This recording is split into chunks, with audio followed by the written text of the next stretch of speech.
What happens when the narcissist stops hoovering? Maybe you've been in a relationship with a toxic person where they keep coming back over and over and over again, and all of a sudden they stop and you're like, wait a second, what happened? They've always come back. They've always put forth this interest into me. What's actually happening? Well, we're going to talk about that. We're going to dive in.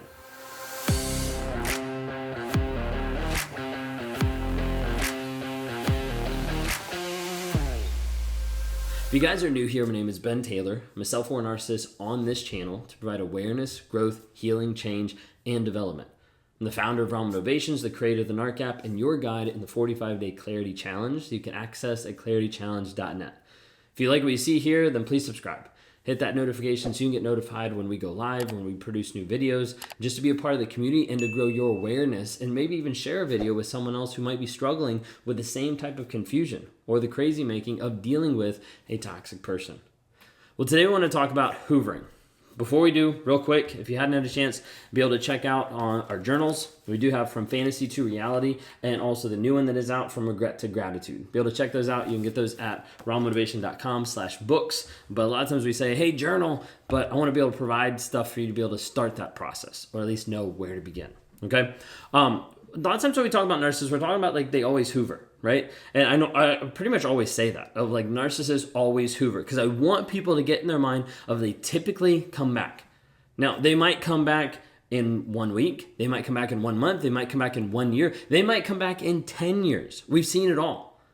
But at the end of the day, a lot of times they do come back. And we want to prepare you, and we want to make sure that you are ready to move forward so that when they do come back, they don't hold anything over you. They don't even sideline you. They don't even like distract you because you're so moved on and so grown and so developed that it doesn't even bother you.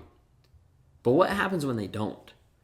Maybe you've heard me say it. Maybe you've heard other people say it about they always hoover, and then you're like, wait a second, they didn't hoover me. Or they hoovered me for a period of time and then they stopped. What's going on? All right, so what we're going to talk about today is hoovering, why, what happens when they come back, and what happens when they don't come back. Okay, so diving right in, what is hoovering? Hoovering is this idea coming from the concept and the word of like hoover, the vacuum, of the idea of sucking someone back in.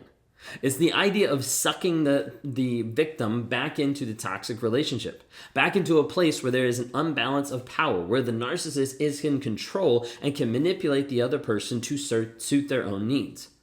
Typically, as a result, the person will get pulled back in, the abuse will get worse, life will get even more devastating, and they'll feel completely stuck and completely trapped. This hoovering is not this aspect of how this person loves or cares, but is typically the way to get them back into toxicity. Oftentimes putting forth false promises, love bombing, gaslighting, offering these apologies, or anything like that to get to the place of saying like, you need to come back.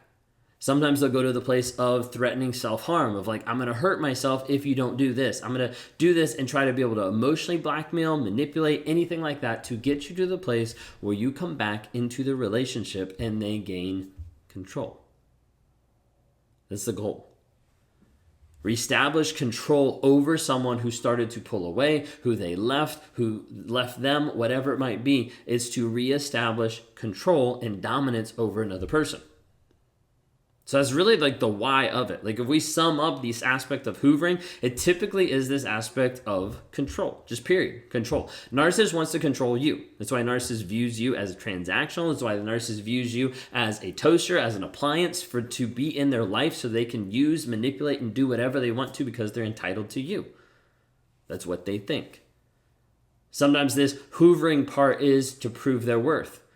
Of like, well, I was with this person, they left me. I'm going to show that they still like me. I'm going to show that they still think about them. And they still love me. They still think about me, don't they?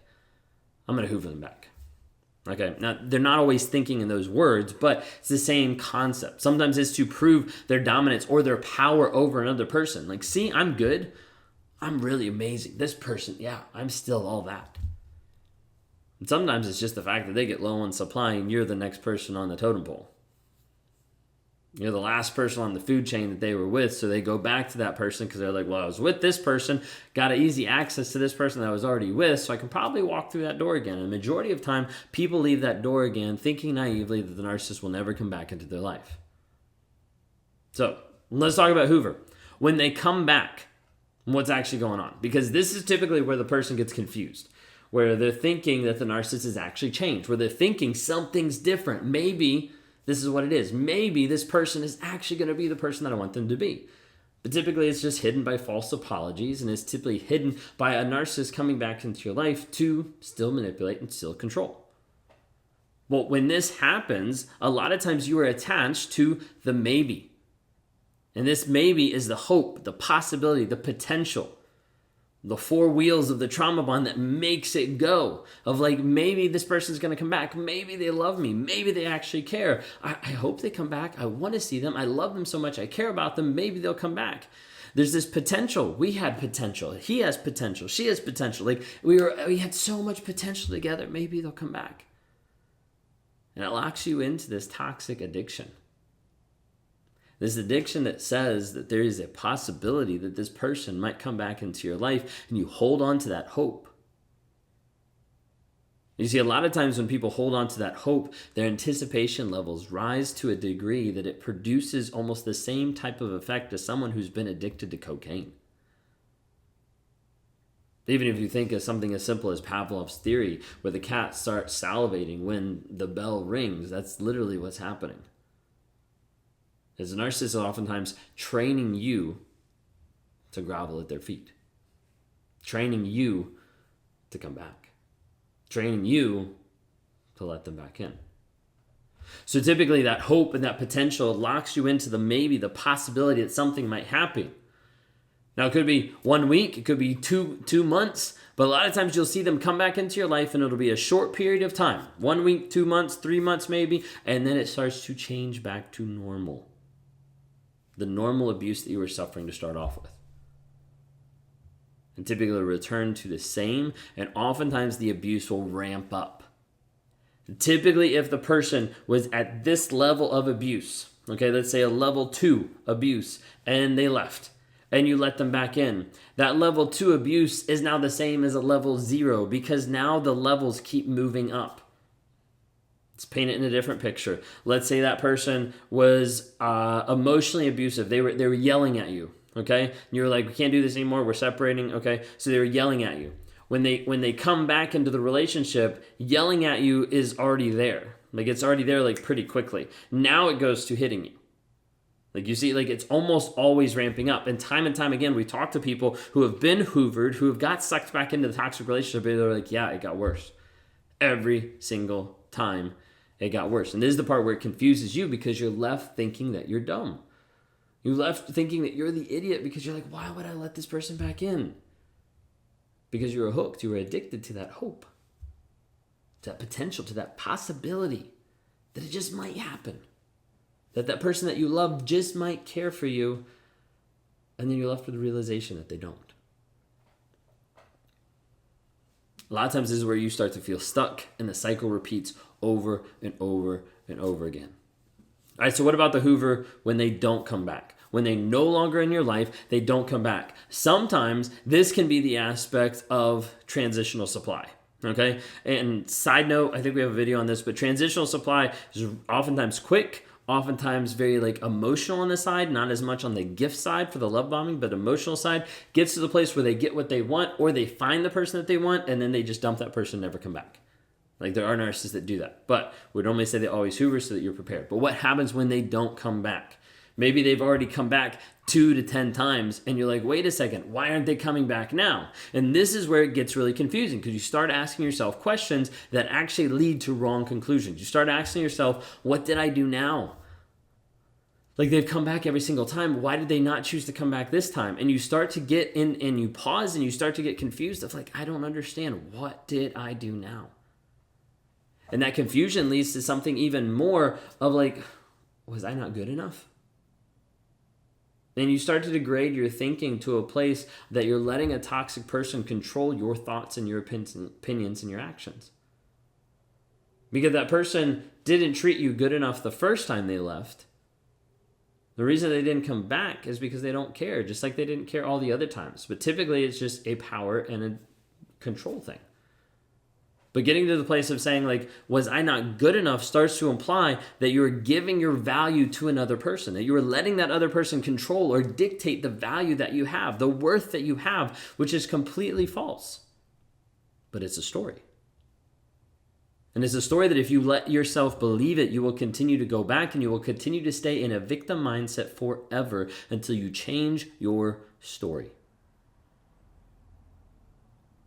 A lot of times you're left thinking and assuming that a Hoover means that they cared.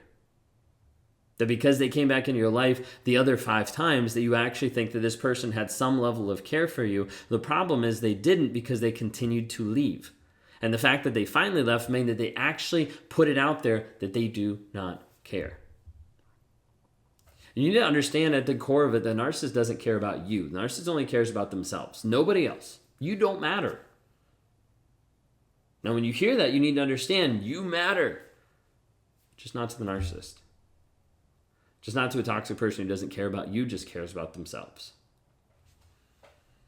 You need to understand that you matter and they didn't even think of you in it. Now, I've said a lot of things here at the end that are like hard hitting, that are like, whoa, like that really hurts. And I understand, and I'm not trying to leave you on a bad note of this really hurts. I'm trying to say there is a way forward. There is a way for you to move forward and to get that healing. If you'll go to escapetoxicity.com, you can actually be a part of our new challenge that we have out. That's a 7-day challenge. It's small, it's short. It's just a week. To be able to invest in you and to be able to say, hey, I'm going to put forth the effort to actually grow myself. To actually be the person that I need to be the person that I want to be, to find the person that I used to be before I was with this toxic person. It starts to deal with some of the hard truths that you need to hear. It starts to deal with some of the boundaries that you need to develop. It starts to deal with the simple things that you can start putting into place that'll help you on your healing journey. So go to escapetoxicity.com today to be able to check out what's there and to be able to understand, hey, we're trying to heal, we're trying to grow, we're giving you the tools. The choice is now up to you. Will you make that choice to invest in you and to find your healing, or stay